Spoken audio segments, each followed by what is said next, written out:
Warning, Star Trek from the Holodeck contains adult language and discussions. If you're easily offended, do not continue to listen. Lock and load!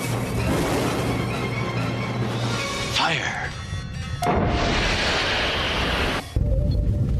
Holodeck 3 program is reinstated. Open sesame! Commander Klingon vessel. We are energizing transporter beam. Now. One, engage!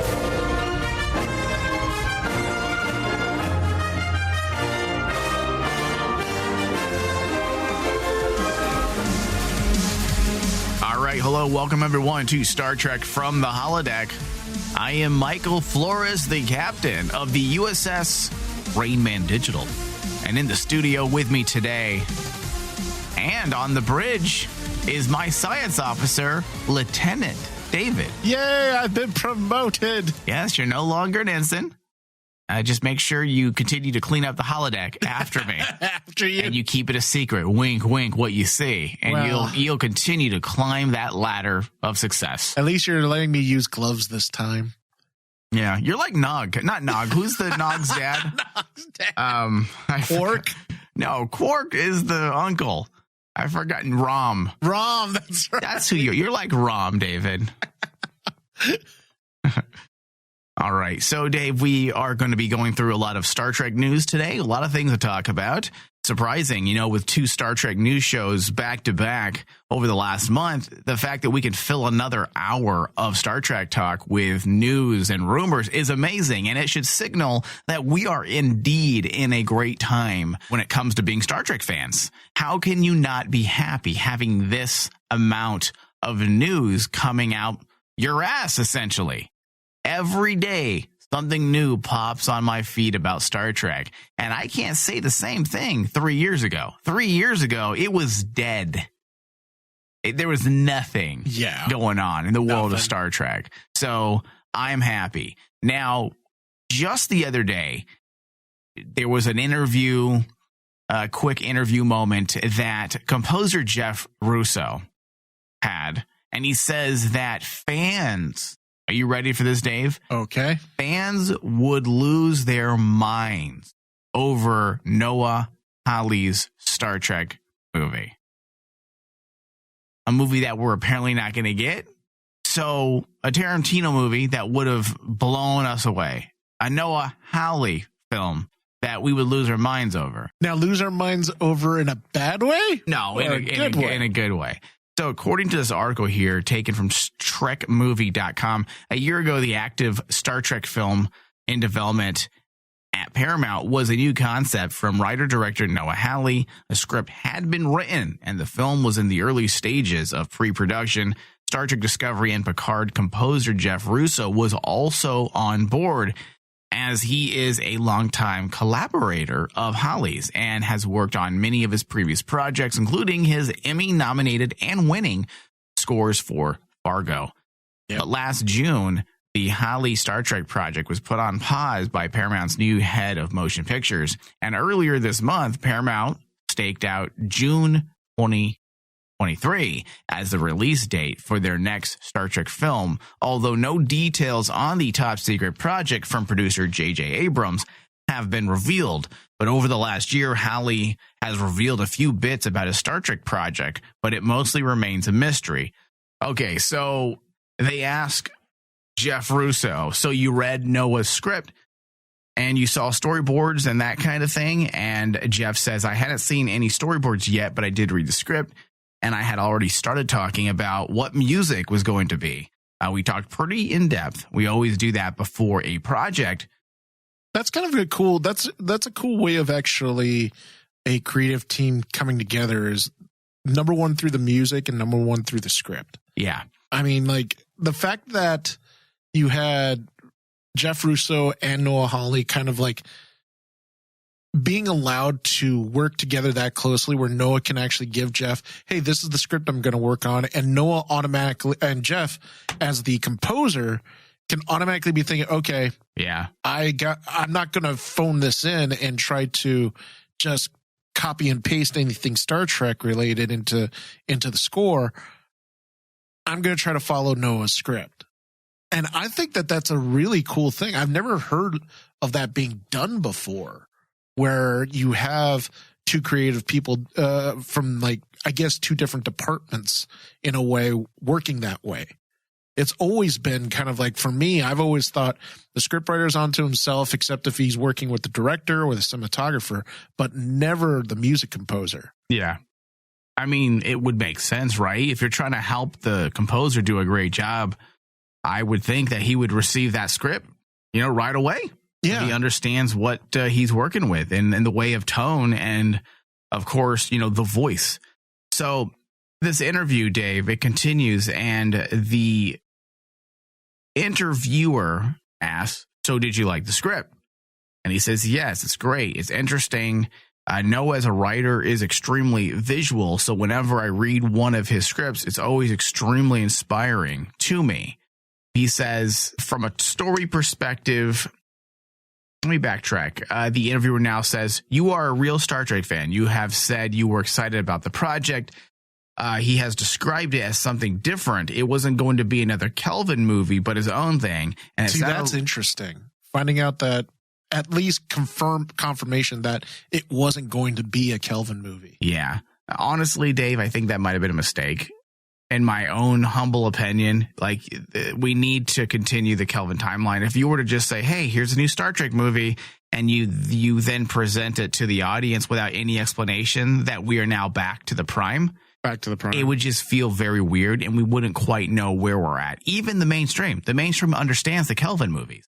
Now, unless you're doing an entirely different characters, like totally original characters. Dave, I could say that, but you still have the issue of the universe. The universe is a big part of Star Trek, and if we're not in the same universe, we would need to know somehow, because this isn't just a TV thing. This isn't just a nerd thing that we would know. This is, hey, the last 3 major Star Trek box office releases were in this timeline that you explained was separate. So where does this movie lie? It would probably confuse people who had seen the other movies, because you got to remember, Dave, not everyone watches the TV shows. There are people who just enjoy movies. No, that is a good valid point there. So I'm not saying I'm right, but I know me for one, I for one would definitely be stuck on that the entire time. Like, where are we? Where are we? What location is this? Are we? Yeah. So the interviewer says, and it sounded like it was going to be a smaller movie, and so not trying to be a big action Marvel type movie. So how do you think Star Trek fans would have reacted to this? Is it really that different, or just a little different? And Russo says, from a story perspective, no. From a story perspective, I would say it was not at all that different. I mean, it was different in its voice because Noah has a voice, his writing voice. So in that way, it may have had a different feel, but it was very much a Star Trek story, and it was very interesting. It was a very interesting way to tell that Star Trek story, which is what made me so excited about it and had me inspired to write music already for it. The way he explained it to me made me feel like the fans are going to lose their mind. It literally felt like that to me. Lose their mind. I read the script, and my call to him was, the fans are going to lose their mind because of just what the story was. Oh. And he does say, I would say in a good way, because it would have been telling a story that they hadn't heard, that hadn't been done in a way that would have been very fulfilling. Dude, I want to fucking see it now. I want to see the script. And I'd be very shocked in this day and age, even though the project's on ice right now, you'd have to think maybe give it a year, and that script has to leak. It has to leak out sometime, because that's just how the industry is. Even though a project might be shelved, I would so much want to see this particular script leaked out, because, like, it's not a for sure thing now that Noah Hawley's project's ever going to be put into production, because with everything that's happened the last 2 years, I mean, we've been talking about the Tarantino film for like what, 5 years now? I think so. Yeah. And it's right now in limbo. And by all accounts, Tarantino has moved on. So that's been permanently shelved. And now we got Noah's project, and Noah's project was just announced to be put on the shelf just because of the pandemic, which is understandable. But if it stays on the shelf just as long as the Tarantino flick, I think that you're going to lose momentum the longer that this project stays on the shelf. Now, you are right, or it looks like you could be right about this movie possibly working no matter where it's at, whether it be the Kelvin timeline or the Prime universe, because Russo says it stands totally on its own. It's one of those stories where, yeah, it can drop right in the middle of the whole thing. It could work if they just made one and never go back to it, and it would be totally fine. It can be just like a story in the middle of wherever.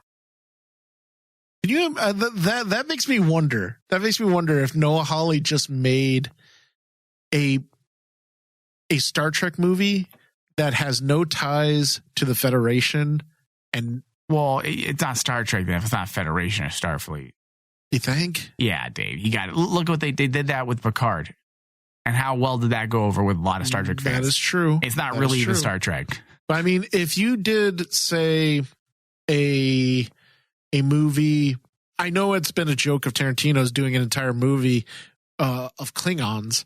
But you gotta say, if they did a Star Trek movie based around one of the other alien races that are very famous, I think you're probably on the same wavelength as Hawley, because yet again, David, in this interview, he says what makes this movie so unique, Russo, the composer, what made this movie so unique when he read the script was the voice of the film made it different, meaning the perspective, essentially. It made it different because of the telling of the story was through someone with that voice, which is what made it so interesting to me. So he's trying to be vague purposely because he probably doesn't want to ruin the script if this movie ever comes out. If this movie does come out. But it sounds like you may be on the right track. Like, sure, it could absolutely deal with a species. And I've said that. I've been an advocate for years, Dave. That's been a dream project for a lot of Star Trek fans. Yeah, we've talked about it for a long time, that like, how come we always have to tell a Star Trek story that has to do with just Starfleet? Why can't we do something with a Romulan fleet or a Klingon fleet or the Cardassians? Anything. Like, it would be interesting to see where they go with that. And sure, you can introduce like an ally that's Federation, so you can kind of keep Starfleet close by, and you can introduce those elements that make the Star Trek fan comfortable. Yeah. So what if we did have a story that took place mostly or predominantly within Klingon space? You're absolutely right. That could be interesting.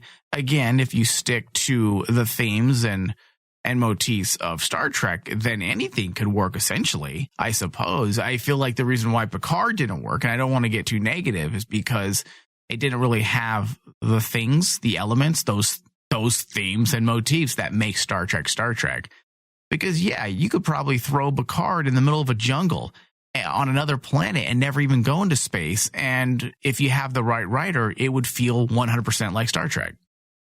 So I guess it just comes down to the writing more than anything. And that's the shame of it all, because we know that Noah Hawley is a very good writer, and the ability to hit that talent in there for Star Trek would be an absolute win. Because unlike Picard, where they came in and they brought in someone who basically was touted as a great writer, right? In Michael Chabon.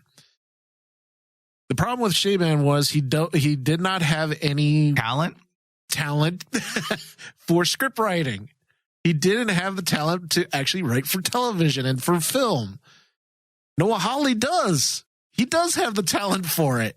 That's the type of talent that they have to bring in if they want to infuse, some quote unquote new blood into the franchise. And it's a shame, really, that basically the project of Tarantino's had me really psyched because I knew Tarantino was going to do something unique. And me and you have been gone back and forth about this, about how Star Trek needs that type of energy reinfused into the franchise because people need to get excited again for Star Trek. Noah Hawley approached his script the same way, trying to actually do something different. And it's really frustrating knowing that basically they froze a lot of these projects and just shelved them for now for some apparent reason. Yeah, I mean, it's to be expected with the changing of hands of power and the way of the merger. So I understand these things happen. You know, projects that were greenlit get shelved, new projects come forward. So it is frustrating. I would love to, honestly, the only movie that didn't sound interesting to me was the one that was going to be placed in front of the Tarantino movie. Because I don't know the director. Remember, it was, I forget her name. It was some, it was a lady director, and that was the headline, that so-and-so is directing the movie, the next Star Trek movie, and she's going to be, and the director's going to be a woman. That was the headline. Because I believe that she was a director from Discovery. No, wasn't she? That was the other movie. There was some rando movie being directed by a woman director. Then the Tarantino movie was supposed to come out a year after that. And that's before anything else was announced. Those were the only two movies. The one with the writer from Discovery was one of the films that were recently announced as of the last 2 months. So, Dave, I have a feeling the more news that comes out and circles the internet when it comes to Strange New Worlds, I'm starting to think more and more that this might be the series that all the Star Trek fans rally behind, because everything that they announce that's pertaining to this series is actually very intriguing and interesting. Star Trek Strange New Worlds star Anson Mount on episodic storytelling. He says the big idea of the week needs room to breathe. Now, that's something that we've been hearing since the announcement of Strange New Worlds, when they said, hey, it's going to be less serialized, but it's going to be more episodic. And he said, Akiva Goldsman, I believe, is the gentleman who said this. He had mentioned that Strange New Worlds is going to focus on being episodic, but it's not going to forget its character serialized nature. So it's going to be a lot more like Deep Space Nine. You're going to have those episodic episodes, but our characters are going to still have character arcs that start with episode 1 and end at episode 13. And Akiva Goldsman specifically mentioned the episode where Kirk lost the love of his life. The City on the Edge of Forever. Yes. He mentioned that episode specifically. He says that episode is one of the most heartfelt, sad, depressing, wonderfully written episodes of all time. But then next week's episode comes out and James T. Kirk was fine. He says there's no emotional continuity with those older episodic Trek films. He's like, we want to keep emotional continuity. And I said, there you go, buddy. That's exactly what we need. Give us those episodic vibes, those episodic writing, but keep our character emotion continuity intact. And I will be 100% happy with that. Yeah, it is one of those things that I do agree with Akiva Goldsman about emotional continuity. It is really important because I do remember that when City on the Edge of Forever, especially since I've been doing my rewatch of the original series, after the City of Edge of Forever, you get this standalone episode, and Kirk is just fine. It's almost like, he's already hitting on like the nurse and everything. I'm like going, well, at least he seems to have moved on. And that's, of course, that was the writing style at the time. And it's changed drastically. Even with Next Generation, there was continuity. It didn't really start. No, I'd say it was there. Look at Data's relationship with Tasha Yar. That started in season 1.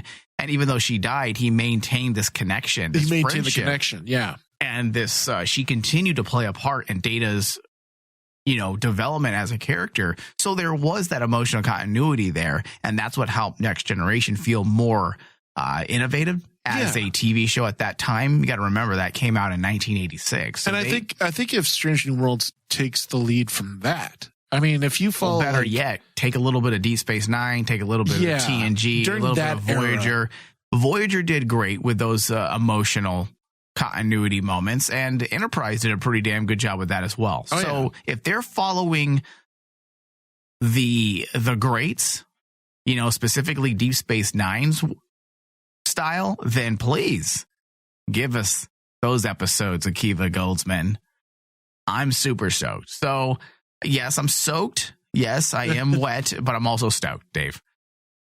So Anson Mount says, I think that Star Trek is by nature episodic. I don't know if I agree with that, but I can understand his thought on that. Mount said, echoing comments made last year by Strange New Worlds executive producer Akiva Goldsman and Alex Kurtzman. Mount went on to suggest that the franchise wasn't limited to that format, adding Star Trek can be a lot of things, as we've seen in every iteration of it. Okay, I agree with that. Yeah. But classic Trek is really founded on the big idea of the week, and the big idea of the week needs room to breathe. Part of that room to breathe could mean not letting the show get too tied up in serialized structure, but that doesn't mean that Strange New Worlds won't have a cohesive storyline. There we go. I like what I'm hearing. Yeah. See, when I hear news about Picard season 2, I cringe and I'm not quite sure. You're not sure? With Strange New Worlds news, I'm like, yeah, that's good. I feel like the people, and maybe I'm speaking way too early on this, but I feel like the people involved in this one specifically, they, like Anson Mount, we know for one, is a huge Star Trek fan. Yes. That is huge in the way of how you're going to go about your show, because an actor like Anson Mount isn't going to sit idly by as you're sending him shitty Trek scripts that don't feel authentic or sincere to Star Trek. And dude, it's really got to be interesting when Strange New Worlds comes out, because I mean, this new era of Star Trek, obviously the headline, the flagship is Discovery. It has been Discovery for a very long time, for at least the last 4 seasons. And with Strange New Worlds, do you think that Strange New Worlds is going to take over as the flagship? Because the people behind Strange New Worlds, more fans are more comfortable with that.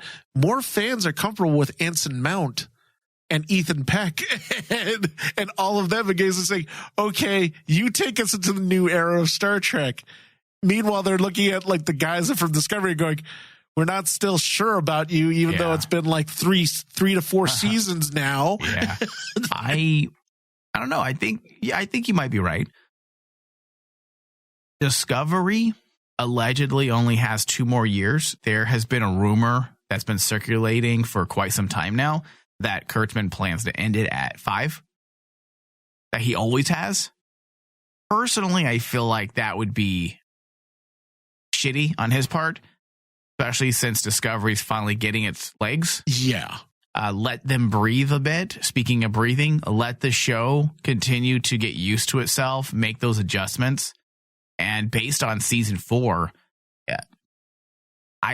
let's see if season 4 does well, you know, from a story perspective.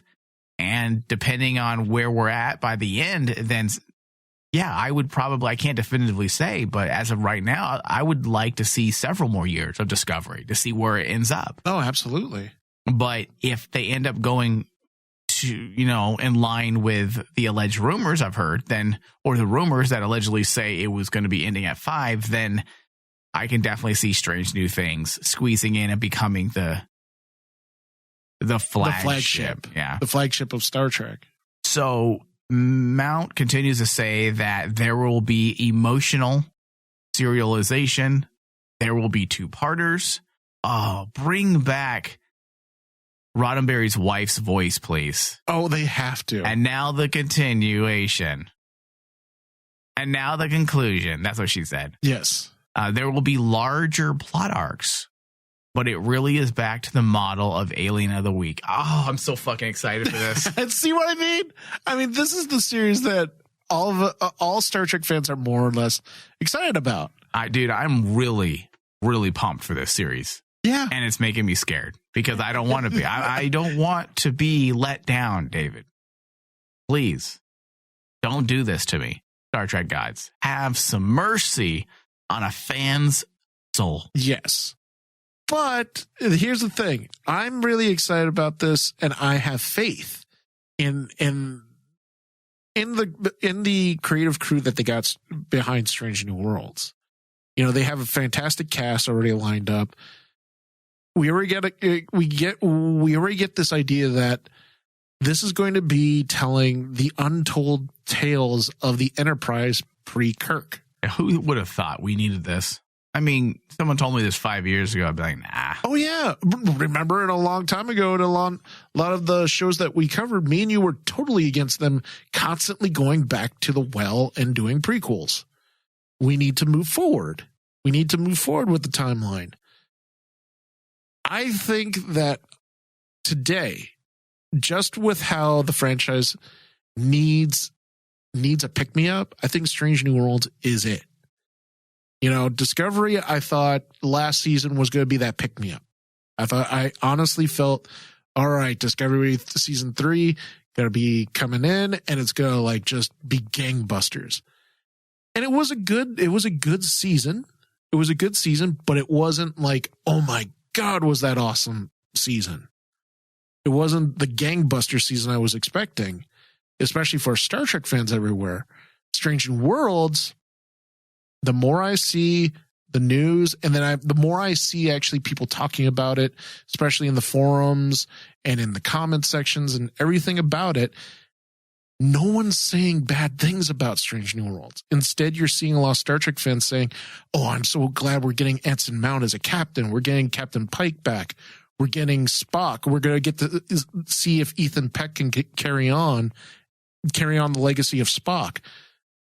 All those things, a lot of people are actually being relatively positive about the series. And that's actually a good sign, because think about it. Last couple times that me and you have talked about where Star Trek fans' heads are right now, everyone hates on Picard. even with the tantalization of Q coming back, people still are hesitant about it. Discovery, people were still, even though me and you agreed that season 3 of Discovery was good, were still hesitant about it to the end. Strange New Worlds, there's nothing but been positive things being said about it. So, and it would make sense, just like what you said, if Goldsman's plan is Discovery only has 2 more seasons, he needs that next big show to take its place. Strange New World seems to be the one. Yeah.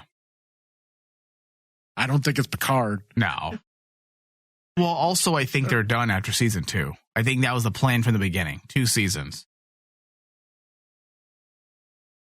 And 1 season. That's all right, David. So moving on past those negativities. Yes. Michelle Yeoh says Star Trek producers have more in store for Emperor Georgio. I'm concerned by the headline. Okay. Isn't that a no-brainer? Don't we already know that because there's a TV series coming? Because I read through this interview, and I'm going to spare people all the unnecessary reading. But the entire thing feels like very ambiguous when they're talking about her character and what the future is. And I don't know if there's a language barrier there, and maybe she's trying to be coy, be mysterious. But it sounds like there's no plans for a Section 31 show. In fact, it's not even mentioned in their interview. And see, I'm wondering. I'm a little concerned about that. Yeah, because there's no like, oh, yeah, the plan is for me to come back in my own show. She doesn't even say that. She says, this is Star Trek and people always come back. And she talks about, going through the portal and, going through the second time. That makes me, I agree with you. That makes me a little concerned because, now that I think about it. Okay, so she says you have another journey to undertake, and it's so obvious you have more things to do, and it's not going to be a smooth ride. It'll be bumpy. It will be full of heartaches. It will be full of pain. But I think it's true. That is life. So I think there's so much more possibilities for JoJo, and I know my executive producers and showrunners and writers have a lot more things in store for such an amazing character. I can't wait to share with you guys the Section 31 series and what the producers have in store. There's no context. So it leaves me thinking because she was so ambiguous that she's not even sure her show's going to happen any longer. That's troubling, especially if it's, Michelle Yeoh's the big draw to that series. She really is. Outside of Pike and Spock, Georgio is my favorite thing to come out of Discovery. There isn't anything that comes close. It was Saru for a while, but after they decided to, kick him while he was down last season and just turned him into I don't even know who that was last year. It wasn't Saru. So after they did that to his character, my favorite character was Georgio since season 1. So you got rid of your best character, who was so complicated and just something completely different, something we've never seen before in Star Trek. She was used in such an amazing way for multiple characters. She was one of the best characters and writing devices you can use within that writing room. So she's gone now. And I feel like that's part of the problem with Discovery season 3, was that she wasn't involved with the ending. And her story has been such a big part of Discovery, it felt off. It felt off. And maybe that's part of the reason, is because she was not involved in that, finale. So who knows? But it does concern me a little bit because I was looking forward to this show. And for there not to be even a single mention of the series makes me think maybe the series might be in limbo. Well, I found a article that actually has a quote. Okay. From from Akiva Goldsman talking about Section 31. And in the article that I found, they actually ask, and is the Section 31 spinoff still happening? Akiva Goldsman: I don't know. I believe so. There was a plan. Picard wasn't supposed to be a series. It was just supposed to be a one-off series in a short trek. However, they were going to have a young Picard at the end of the short we were making up. So he's not sure if they're... Yeah.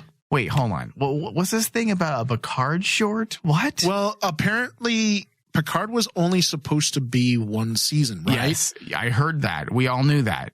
So it sounds like because Picard went into season 2, Section 31 got shelved. No, but what's this Picard short you're talking about? You said a Picard short. There was supposed to be a Picard short coming right after season 1 instead of a complete season 2.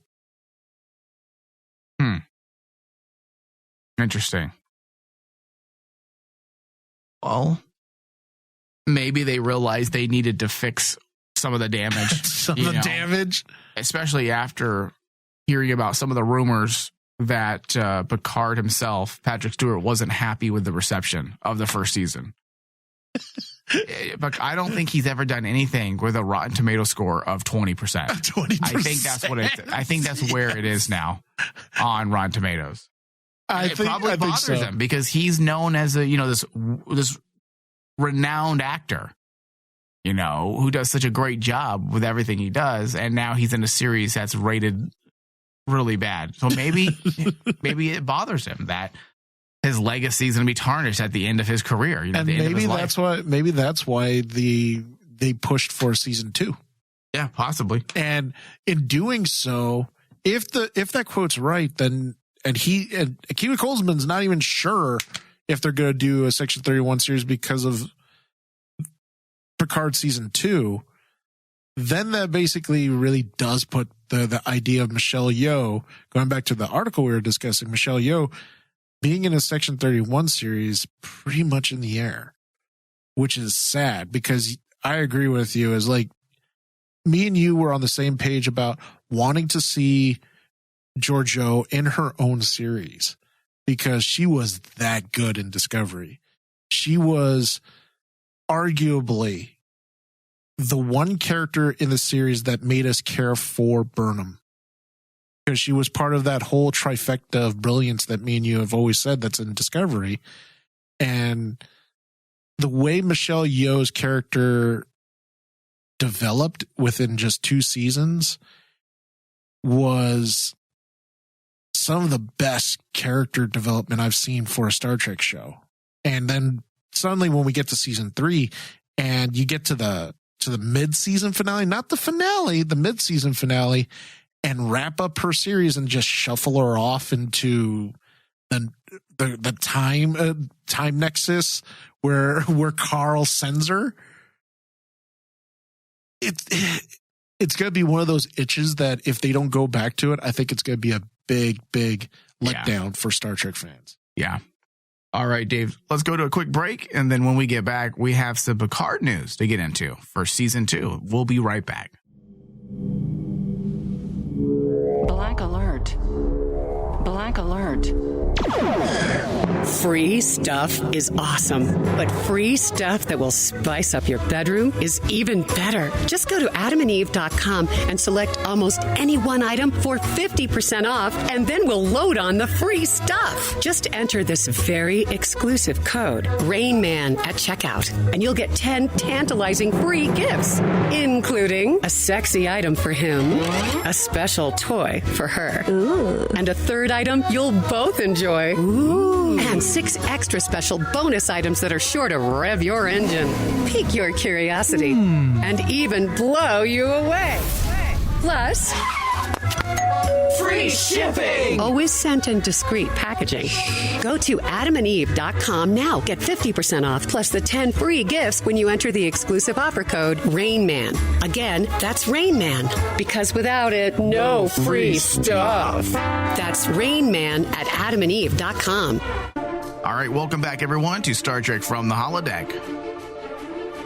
Please be sure to head over to our Patreon page, patreon.com/RainmanDigital, and pledge $5 or more a month, and you will gain access to all types of additional discussions on comic books, rando discussions on Q, the Borg, you name it, we do it.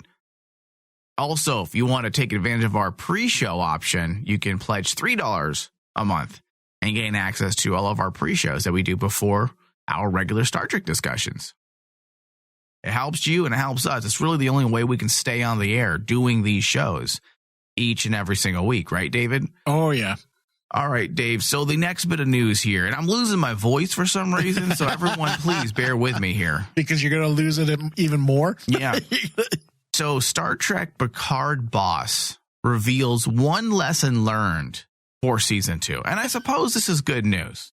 I do. Okay.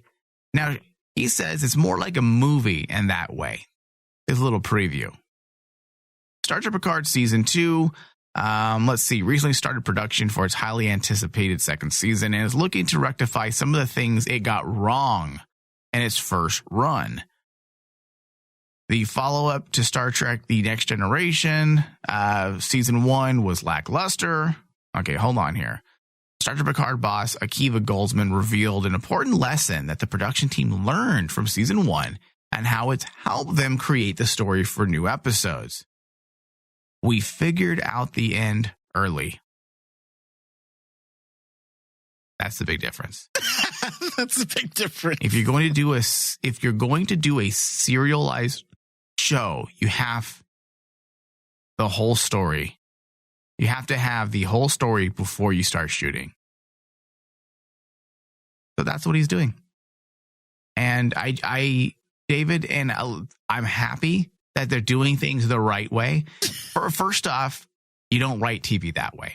I know there are TV shows that don't know what they're doing, meaning they have a general direction, but they don't know how it's going to end. Yeah.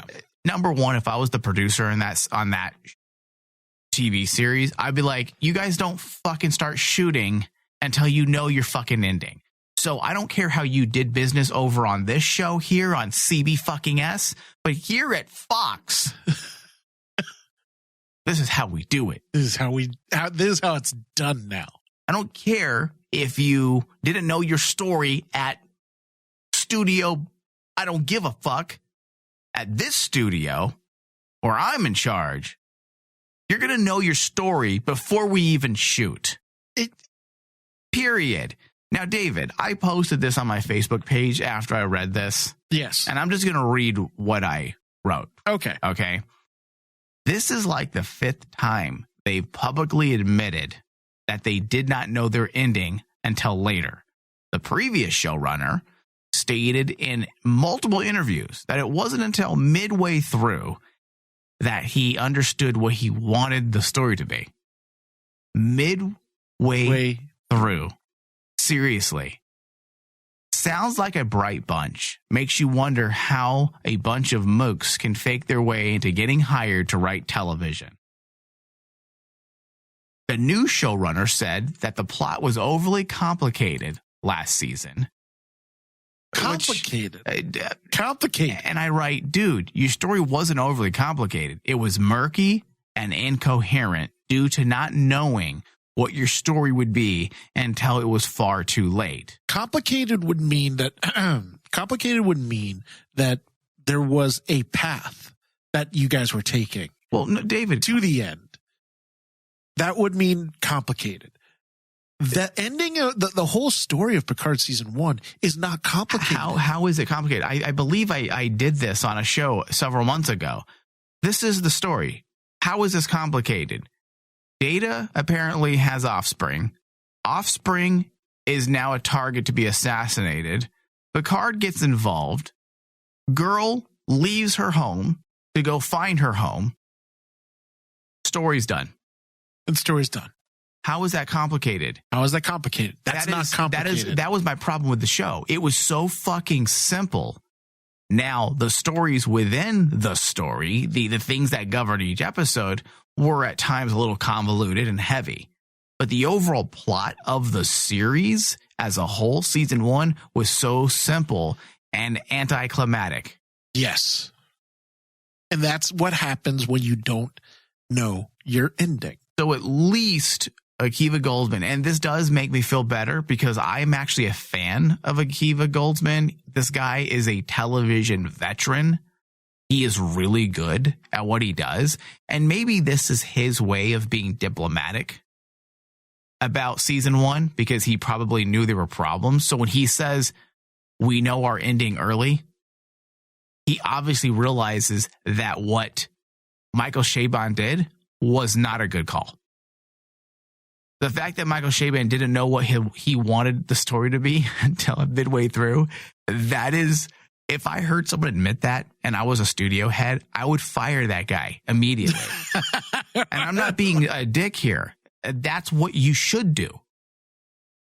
So it seems like Akiva Goldsman is trying to take control here and fix the problems that plague season 1. Because I don't subscribe to all that, anti-progressive bullshit. There's a lot of people that are hating on this new era of Star Trek for, political reasons, because we're living in very divisive times. And I don't give a shit about that. I just want things written well. I don't care if you want to, flex your social identity, politic muscle all day long. I don't care if you want to express thoughts, pertaining to our own culture through Star Trek. You should. That's what Star Trek's always done. Just make sure it makes sense within that world and the story overall, and it should work just fine. I don't care. Just give us a well-written story. Yes. I don't care if you turn Picard into a puppy dog at the end. If it feels right and there is reason behind it, depth, then you can do anything. Yeah, as long as you're giving us the pathway, the simple pathway to your ending. Yeah, don't make 7 of 9 Sarah Connor without proper justification. Don't make a Star Trek series that revolves around Picard and not include philosophy.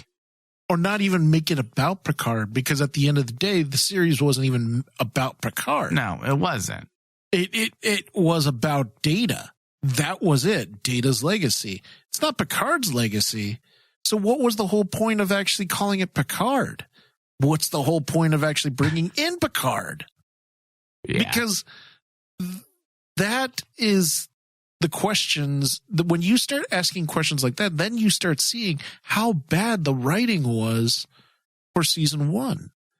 And I agree with you. I like hearing Akiva Goldsman basically saying, this is what we learned. Okay, you get a cookie. You get a cookie for realizing your mistake. But just like you, it just boggles my mind that these professional writers have to realize this about basic 101 of writing. I don't think these are professional writers, Dave. Some of them I've gone through there are some really good writers on there, without a doubt. But a lot of them are not very experienced. They don't have a lot under their belt in the way of television.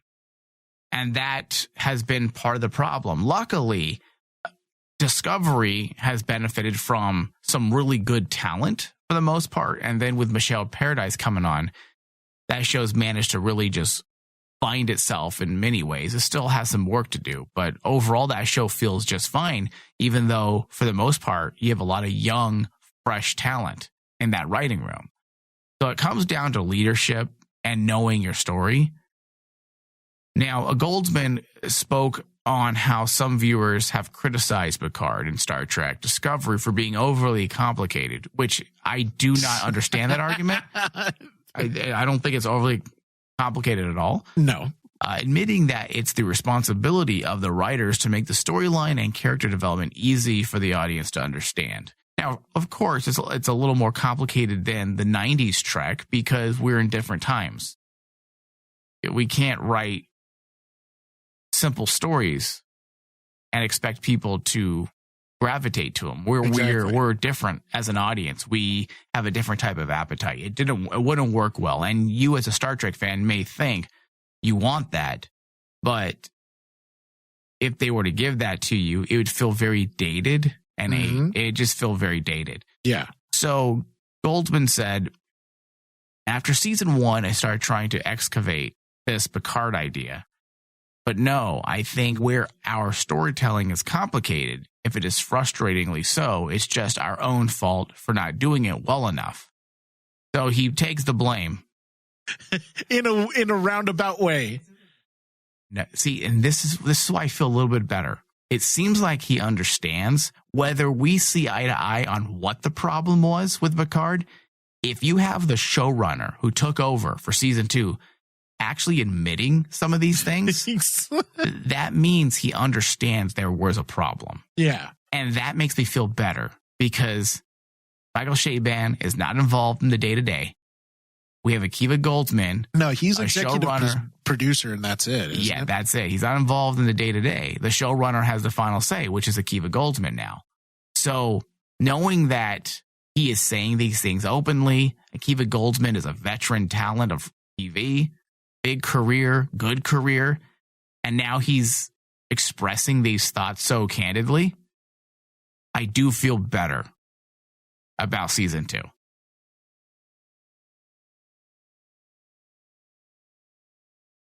He said, early on, we made the choice to be agnostic when it came to the audience's knowledge of Trek. We want to welcome somebody who knows Trek and make it even better because of the things we have, but we don't want to alienate those who don't. I can understand that. We had said that makes sense. I believe Chabon had mentioned that in an interview before season 1, or it might have been during the opening quarter of season 1. You and I had discussed something he had mentioned about not wanting to directly mention certain things from Deep Space Nine pertaining to the Dominion War because he didn't want to confuse people who may not understand that. And I understand that 100%. That actually makes sense. Star Trek The Next Generation has been a TV show that connected with so many different people. And a lot of those people are normal people. I'm going to call them normies. People who may not be Star Trek fans like you and I, Dave, who watch every single TV show. They just watched Patrick Stewart as Picard. That's what they watched as a kid, but they never really invested time in Star Trek as a whole. So a lot of those people, I know a lot of those people, and a lot of those people aren't Trek fans. They like Next Generation, though, and we're all very excited for Picard when it was announced. So it was a good call to be a bit agnostic, but there's also some elements that you can't take those types of liberties. Yes. And I'm hoping, because that was another problem with Picard. I feel like there were times where they were being a little too ambiguous with things, and they should have stated certain things. Yeah. And you can, if you're a talented writer, you can find ways to explain just a bit. Look what they did with Discovery Season 3 and the explanation behind the Kelvin timeline and the Prime timeline. Yeah. It took 15 seconds, David. That's all. 15 seconds to explain your world if you want to introduce an element. So it just takes talent. So there are ways around that. Yeah. So, all right, Dave. Well, this does bring us to the end of our discussion for today. I don't feel like we ended on a bad note. I think this was a pretty good discussion today about Picard. Typically, we get a little angry, but we kept our heads because I feel like Akiva Goldsman is speaking some truths. And he is. I mean, yes, he's not coming out and doing probably what all of us who hate Picard season 1 want to do, which is just say that Michael Chabon didn't know what he was doing and he's here to fix everything. It'd be so much easier if that would be what the fans want. But just like what you said, Mike, sometimes what we want as fans is not what we need. I'm the first one to admit, I'll admit that all the time, Dave. Sometimes you should not listen to the fans. Yeah. Because sometimes we're too in our heads when it comes to these things. Yeah. All right, Dave. So this does bring us to the end. I want to thank everyone for listening. Thank you, David. Thank you. Live long and prosper. I couldn't help but notice your pain.